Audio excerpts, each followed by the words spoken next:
Wabarakatuh. Good morning to all my Muslim brothers and sisters. Magandang umaga sa lahat ng Pilipinong nakikinig.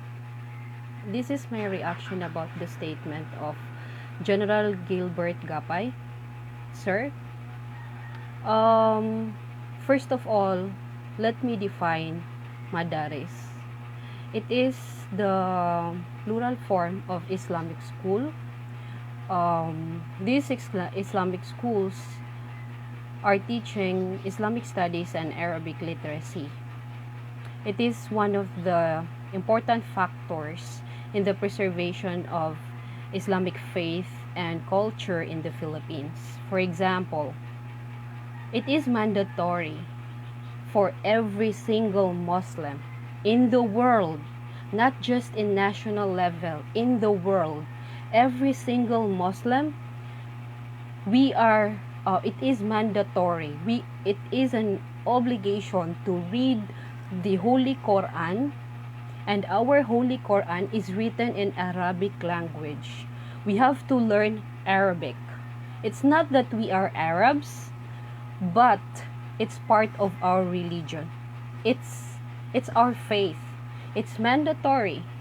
It doesn't mean that we refuse to be Filipinos, because we know how to speak English, we know how to speak Filipino language, we know how to speak Tagalog, we even know our language, Maranao, Tausog, Yakan. But this Arabic language is the original language of our Holy Quran. We are not just talking about culture. It's our religion. You are linking or involving the one important factors that preserve our religion, our culture, our identity. For your information, there are 3 types of madrasa or Islamic schools in the Philippines. You might want to know, but this is for you. The first is the traditional madrasa. This is where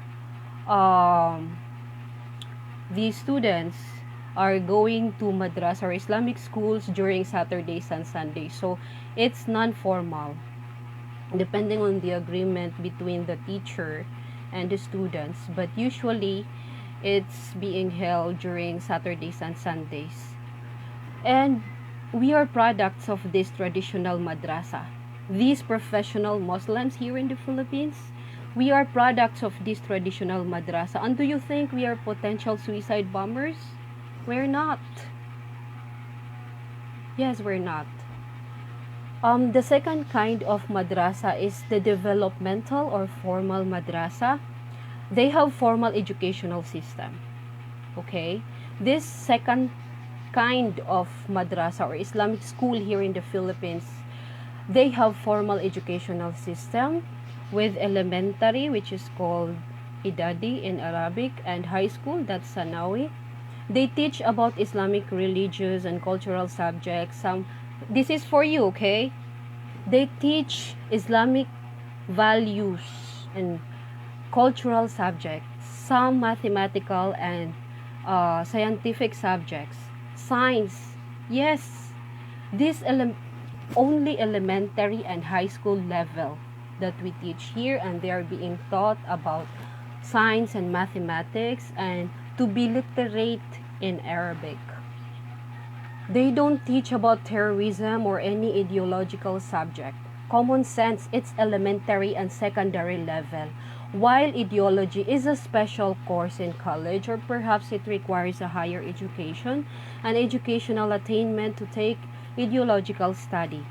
And also, just like Christianity, we Muslims have more than 70 sects, sectarian groups, like Christians who are Roman Catholic, Sabadista, Protestante, born again, and what have you. We also Muslims have different sectarian groups, more or less 70 sectarian groups with different ideologies. Okay, and these differences of ours is not being brought to on the blackboard of these elementary or high school students in Islamic schools. They are just being taught how to read and write, the basic education, how to be literate of Arabic language, because then again, it is the language of our Holy Quran, which is mandatory for every single Muslim to learn, because it is the original, genuine language of our Holy Quran. Okay? I hope that makes sense to you, sir. Please just don't link these Islamic schools now that you have an idea of what is madaris or madrasa. If you are wondering why some youth were radicalized, there are many areas of opportunity to guide our children in our communities and society. Every parent, regardless of the religion, should learn to guide their children in the society they are part of. I think that's one of the solutions. It's not you having that kind of approach in terms of these Islamic schools. Okay? The third kind of Islamic schools that is existing here in the Philippines is the standard private madrasa. We call this the Department of Education Alive program. Okay? Alive program. Alive, that's ALIVE, Arabic language, Islamic values education. This has been modified and became part of the Philippine educational system through the issuance of Department of Education Order number 51 series of 2014. 2004. Sir, you might want to ask the DepEd why they modify this. They issued such department order for these Islamic schools to be part of the Philippine educational system. Because if you're suspecting them, then you're trying to question DepEd, because they themselves issued this Department Order 51 of 2004 recognizing these Islamic schools, right? They prescribe the standard curriculum of elementary schools and private madaris. This Department of Education is recognizing these madaris because they have consolidated, they have bases. They just not they adopted it with bases, with series of consolidated series of consultations and studies. Okay? And conducted studies before the Department Order 51 aligned with another DepEd issued Order 62 series of 2011. This Department of Education Order 62 series of 2011, that is National Indigenous People Education Policy Framework. Anong sinasabi ng palisiyang ito? Where this policy thrusts to eradicate all forms of discrimination against indigenous peoples in the entire Philippine educational system. Sir, the DepEd issued this ordinance for us to eradicate, alisin ang lahat ng form of discrimination against the indigenous people. I am one among those. So I guess your general statement is inappropriate, as our national educational system itself, because DepEd itself adopted already this Islamic school which you are suspecting to have involvement in radicalization. I am among those full-fledged Sharia councils and a member of this integrated Sharia bar of the Philippines under the Supreme Court. All of us are Muslims. Yes, we are full-fledged Sharia councils. We took our oath before the 14th Associate Justice in the Supreme Court. Okay? And we uphold the Constitution. And I don't think that we are potential suicide bombers. If you have any problem with these potential suicide bombers, go file a case against them. But I guess it is improper to link madaris in this matter. As a leader, We expect you to have cultural sensitivity, respect for cultural diversity, and deeper understanding of the cultural expressions of indigenous people. In fact, the government through DepEd is promoting cultural sensitivity by issuing the aforementioned DepEd Order 62 series of 2011. They are the one promoting this cultural sensitivity, and they have strict compliance about it. All our teachers know that there is a strict compliance about this cultural diversity.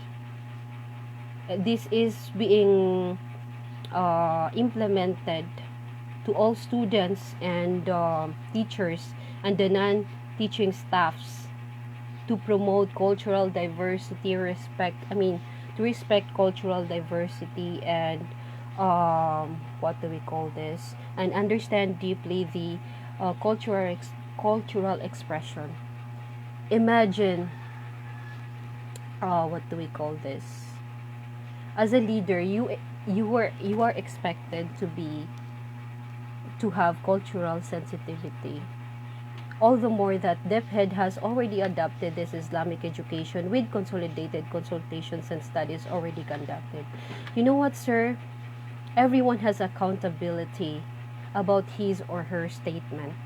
So if we will justify your statement by saying that it is your way of setting a preventive measures against terrorism, I understand that.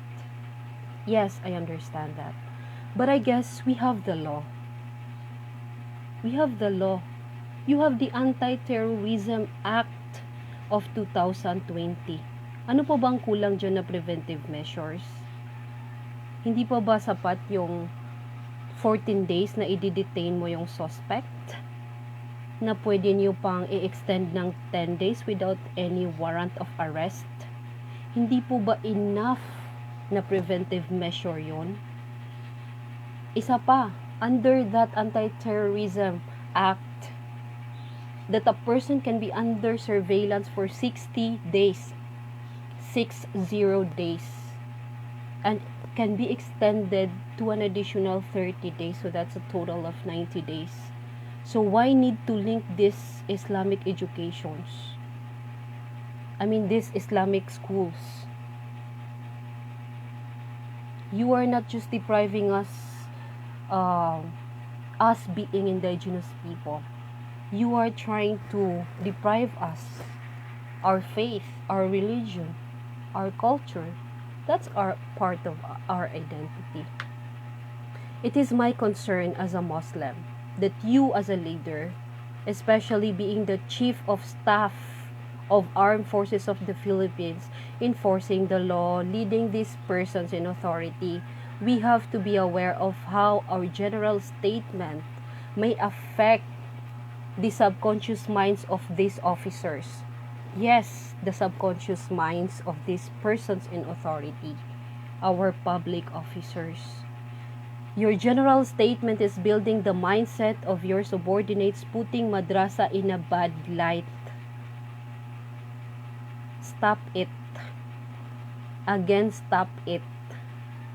Stop telling the foreign press. Imagine, you told that before the foreign press. Stop that.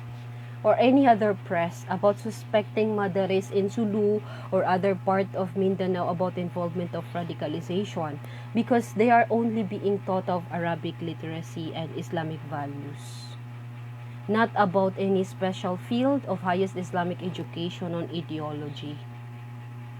Okay? Common sense will tell you that if you have that. That is not the right approach to counter terrorism by abusing the constitutional right of the children, the right to education. We know that it's a constitutional right, the right to education. And by neglecting the Department Order of DepEd issued Order 51 series of 2004 and DepEd Order 62 series of 2011. Policy implementing strict compliance in promoting cultural sensitivity. Imagine that. Don't try to deprive us both our religion and our culture. It is not just us being an indigenous people again. It is our faith, our culture, and part of our identity. I hope you get it, because a single word from a leader may become a reason for multiple abuse of human rights. Let us avoid that by being accountable of our general statement. Naway maging gabay at kaagapay po kayo sa pinamumunuhan niyong tagapagpatupad ng batas. Yun lang.